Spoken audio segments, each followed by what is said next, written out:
Back for segment 2 of Supercars Today TV with, I'm happy to have him, Joe Ruttman, because Joe rarely comes to the racetrack. So I had phoned him and said that I can come and meet you anywhere. And he said that he was actually coming to the racetrack. I don't think I've ever jumped that high. I think Michael Jordan would have been impressed because we're all coming to Daytona, which is where we're at now. And we appreciate you watching today. We're at the Daytona International Speedway for the 2019 ARCA 200 and Speed Weeks. But Joe has been gracious enough to join us here. And we let out a segment 1 talking about, your hero, Joy Fair, and the meetings I'd had with him. And, it's kind of wild to see, say, a person like yourself that will move on. But Joy never did. And there's a lot of guys out there in racing still today that may have a ton of talent that you'll never hear from. And that's probably the one thing that you want to point out, because there's hundreds and hundreds and probably thousands of drivers that's got the ability of you name your favorite driver, and has got that much ability, but either didn't have the opportunity, the ability of getting a sponsorship, because without sponsorship, or getting a major car owner. I just seen a fellow walk in with, I think it said Penske on his shirt. I don't know who that is, but to get behind you, and you meet them all over the country. And I had the opportunity to, I don't even touch Schrader, but I've had the opportunity to race at 160 some different racetracks in America, U.S. and Canada and Australia, and you're racing against guys that's got tremendous talents that didn't have the desire to go any further, didn't have the backing to go any further. And I wanted those guys to say, if you want to do it, be like me. It took me a long time. I was way too old to get here, but I finally did. You own wins in NASCAR. Well, I guess at the time it was Late Model Sportsman, Busch Grand National, Trucks, Grand American Series, right? ASA, probably every short track in the Midwest, but none in Cup. I to those who followed you in the 70s in that division, that's just unfathomable to me. I mean, we all assumed that was going to happen. Well, me along with everybody, I can think of the first time we run short of fuel when I run third here at Daytona for the first time. But the next time I come back, on the last lap going down the backstretch, twice the driver made a mistake in what he was supposed to do. Wait. A driver made a mistake. What a rarity for them to admit that. Well, they blame it on something else, the car owner, the crew chief, the tires. The driver made the mistake. Wow. Well, and you got one opportunity in twice I made the wrong move, along that backstretch over there, and we're in Daytona. And that affects the result of coming around here to the start-finish line. Twice I did it. Not only once, I did it twice. The 400, I didn't, of all stupid things, they spun over there coming off of 2, and I didn't get it back into third gear quick enough because they got gears to run 200 mile an hour, but the pack got slowed down. Ernie Irvin and a couple of other guys got it back into third gear before I did and beat me back around. I should have won at Daytona, but I didn't, okay? And when I first come here, the first time I went to Rockingham, I was second because I had Dale Inman as a crew chief, by the way. Qualified second, leading the race and blew an engine. And I felt, I had the fastest car, and we could, without any problems, we could win. We didn't. And there'll be next week. And there'll always be next week. And I went to Bristol, and Dale was really concerned about Bristol. He says, man, they got them big high banks, and you're coming from California and it's flat ground and all that crap. Well, he didn't realize that I'd raced at Winchester, Dayton, and all these other tracks. So I didn't tell him that I had. So we got there. You let him sweat. Let him sweat a little bit, and he says, can I line up Joe Milliken to sit in the seat? Because, number one, I know you're not going to make the whole race. And I go, oh, okay, you don't think so, huh? And so anyway, I should have been on the pole, and I kept on the qualifying. I ended up like 12th, and he come over to me with a very disappointed look on his face, and I kept saying I'm going faster and faster at Bristol. I was coming down the bank the first time, okay, and I hit the apron, shot me up, and we ended up 12th fastest. And so I used to go around and follow him around when he picked pit stalls, and I'd question him, Dale, why did you pick this one? And if you want to know where all the pit stops are and whether they're on concrete, is it got a drain in it? Is it tilted away from the wall? Is it tilted into the inside guardrail? He personally could tell you every track they were running back then with Richard Petty. He knew the lengths of them, and he knew how to pick them. Well, they're picking, and all the fast guys are on the front stretch, and he picked one on the back stretch. And I says, Dale, you don't have any confidence in me? And he says, never mind. He says, they'll have a wreck over there on pit road, And lo and behold, the first caution come out, and I'd picked my way up a little and passed a whole lot because they had a wreck on pit road because they had an inner guardrail and they got hooked. And so anyway, bottom line is at 300 and some laps, I was leading some guy named DW, which had been won there a million times. In a row. And I was like number one. I was going to beat his ass. And excuse the language, but I was. And we drug the oil pan a little bit, and it leaked oil, and we couldn't keep running. And he didn't have to put Joe Milliken in, and he had confidence in me ever since. So so that's my first. And why didn't I win? Okay, now fast forward that I made a few mistakes, and I want to get this plug in. Glenn and Leonard Wood come to me. This is how dumb race drivers can be, and I'm the top of the list. They come to me and offer me to drive their car. Wow. And I said no. I shouldn't have. Oops. But they weren't running a full season. And I was wondering if I could make a living for the family, truly. And that's my excuse. The excuse is being dumb. But I got a chance in October, this past October. I went to Stewart, Virginia, looked up Glenwood. Sunday afternoon, I'm driving along, and everyone tells me all the family has got homes along there, and I'm going, well, I'll figure out which one's Glenn's house. My wife was along with me, and I'm going to go knock on the door and tell him personally, one-on-one. And we're riding along, and I'm looking, and they've gotten to the last house in this road, and then it went out on the main road. And here's a man and a woman on the porch. And I go, that's Glenn. That's Glenn. And my wife, and I, big long driveway going up, and I zipped right up the driveway. She looked over at me and she says, are you sure you know this gentleman that lives here? We're about to find out. And I says, I hope so. And so they were on the porch, the two of them. And so I park. They were on the far side of the porch. And this was in October of 17, is it? 18? 18. And so when I stepped up on the porch, she looked across and said, who are you? Glenn didn't say not one word. And I didn't say. So I got about halfway to him. I'm walking right toward him. And she's looking at me and she says, I don't know you. I go, well, I'd never seen her at the racetrack either, so I didn't know her. We're even. We're even. So I finally got right up to him. They're both sitting in chairs. And I turned and looked at Glenn, didn't say anything to him.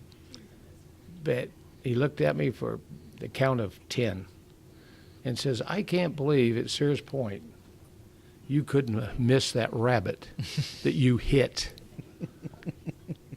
And I says, are you kidding me? That was the first words he said to me. And if anyone realizes, don't hit a rabbit, because if it gets in the radiator, it smells horrible, horrible. And it took the Raymock boys some time to clean it out. And so I looked him straight in the eye, and I says, Glenn, I says, the one biggest mistake I made in racing, that I was too dumb, and I said no to you and Leonard when you come down to Charlotte, which were outside of Charlotte is where I lived, and I said no. That was the dumbest thing in racing I ever did, and I wanted you to know that. So at least I got it off my chest and to let him know how dumb. I hit too many concrete walls and my brain got scrambled or something. Anyway, that's my super story about Glenn Wood. And we did lose Glenn recently here in January, so it was good you got to see him before he passed. What a legend that we lost here in motorsports. We're losing quite a bit, and not to make you sound like a horrible driver. Oh my God, you never won a cup race, because you almost became a NASCAR Truck Series champion at least twice. But that's like kissing your sister. You got to win in Cup. And I dodged nothing. I had some other chances. Riverside twice I had a chance of winning. It made driving errors and didn't win. And other places. So I'd like to blame it on to owners and stuff. And guys, you shouldn't have fired me because I was right on the verge of winning that big one. And you went ahead and fired me, and dang it, I had to go on to another team. But, it was kind enough, and I can't name them all because I drove way too many people and got fired way too many times to name them all off. I wish I could, but that's my fault. Now, speaking of other owners, we were talking about this earlier. I don't know how we say it, Rollo, but maybe talk, since we're in ARCA country right now, maybe you can talk about your last ARCA win at Flat Rock, 1995, driving for the, I believe it's Rouleau Brothers. I think is how they pronounce it. Right. It depends on who you're talking to. Some of them call them Rollover Brothers. I did know that wasn't their name. But it's back to somebody that's got a car, knows what, no different than Stan Yee. They know what to do to the car. I went there, zero practice really, and easily won the race. So, guys, if you haven't won, that means you haven't got hooked up with the right pit crew, the right car, and the right car owner, because if you don't have the right horse to ride, you're not going to win, okay? No matter how good you think you are as a driver, you're not going to win. But getting into a car like that, it was like easy. I mean, it was the easiest race I've ever won in my life. I want to talk about races that I should have won that I didn't. That race that wasn't even fair. All the other guys, 3/4 of that field could have gotten that car and done the same thing. I want to take a car that couldn't win and win with it. I didn't do it, but I tried. You're watching Supercars Today TV, and we're in segment 2 with, ARCA NASCAR stock car legend Joe Ruttman. Appreciate you being here. I have my producer and wife, Sandy, behind the lens, and Joe's neighbor, Robert. Appreciate you guys. Peter. I'm sorry, Peter. Peter. Thank you. He was mouthing it to me, and as soon as it came out of Joe's mouth.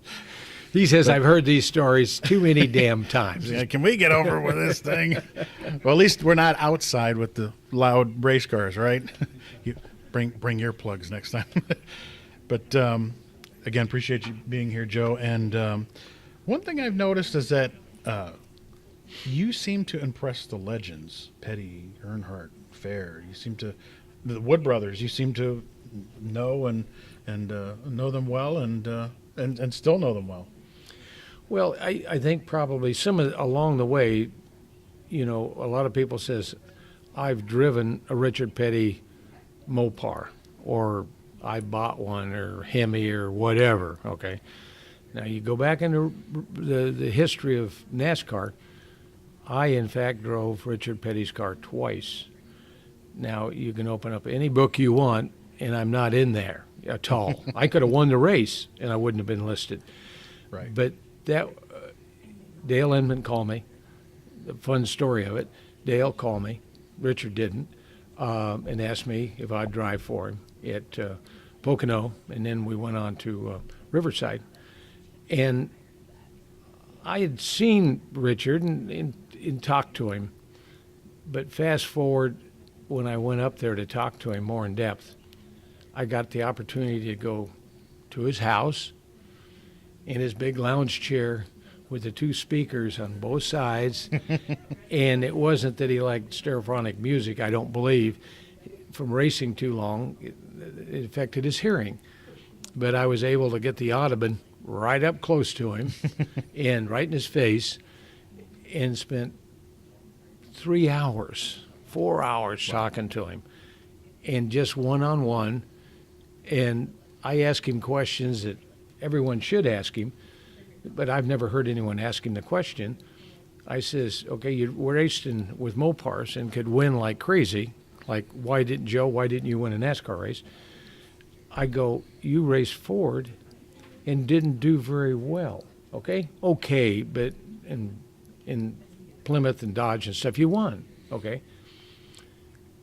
Very candid, straightforward. He looked me right in the eye and says, Joe, they have a different feeling. And I go, I don't know. What do you mean a different feeling? He says, Mopars have, torsion bar front, leaf springs in the back. The Ford had coil springs all the way around. There was a certain feel that I had with that Mopar. And when I knew that baby was dialed, that certain body feel I got, I had it. I could win. I could never make that coil spring car. I tried everything in the whole wide world. But to me, he didn't win, but nobody asked him.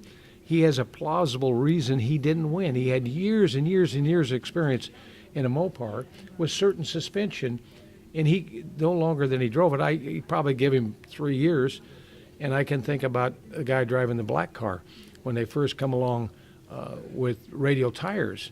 Take a look in the yearbook. He did not do extremely well. Right. It took him a while to adapt to that feel with the radial tire. And once he got that feeling with the radial tire, he was off and running. And I didn't talk to him about that, but I doubt he would have told you. He would have told me, I'm sure. Anyway, that's my two fun stories. Well, I appreciate the segue because you're listening to Supercars Today TV, and this is another book I wrote on Richard Petty. Please, Richard Petty, tell us how you won 200 races. And what we did is we compiled all of the races that almost all the races Richard won, found his quotes and his talking about the stories of his race wins and the particulars and things like that. So again, if you would like a copy of that, please, again, leave some comments in the section here. And as we lead out of segment 2 here, I would like to ask Joe Ruttman, what takes up your time nowadays? Well, let me tell you a quick story, being you were close and probably talked to Richard, something that the average fan doesn't realize. And I found out at Talladega years ago, the quirks of different drivers. If you want Richard Petty's autograph, you do not walk up with a program or whatever, and you've got Earnhardt's autograph on there, and you've got 82 autographs on there. He'll give you an autograph, but if it's got too many on there, he puts RP 43. Mm-hmm. If you walk up with a clean, nice uniform or book, he signs it, Richard Petty, with all the swoopy stuff. And I was sitting alongside of him, and I says, Richard, I watched you sign that other one. Now, they didn't ask me for an autograph, but I'm looking at his. And I go, you put RP on one, you put Petty on one, and, but only occasionally do you do the real fancy jobber do that you do. And he says, well, I'm the only one that's on there, And if you come up with 10 autographs, 15 autographs on there, you get RP. You come with 5 autographs on there, you get Petty. But if you come with no autographs, so if you ever want Richard Petty's autograph, real autograph, do not bring something with 82 autographs on it. That's something that I found out from him directly. And what takes up Joe Ruttman's time now lately as we head out of segment 2? Well, what takes all my time, I live in Northport, Florida, which is on the western side, and I'm in a golfing community. I don't golf, but I live next to a super individual, which is with me right today, Hi, Peter Krulacek, which is what's fun about him. I've never been around anyone. He's an engineer by profession, and how he goes about things and how I go about things is totally different. He dissects every little thing down to the nitty gritty. He was checking. He buys, beer in a keg, and what do I do during the day? Is I sit in I'm next to him, but in his driveway. I bring the chair over, and then everybody knows he's handing out free beer. So the whole neighborhood plus the people around come to get the beer and talk about their aches and pains. Not about racing, their aches and pains.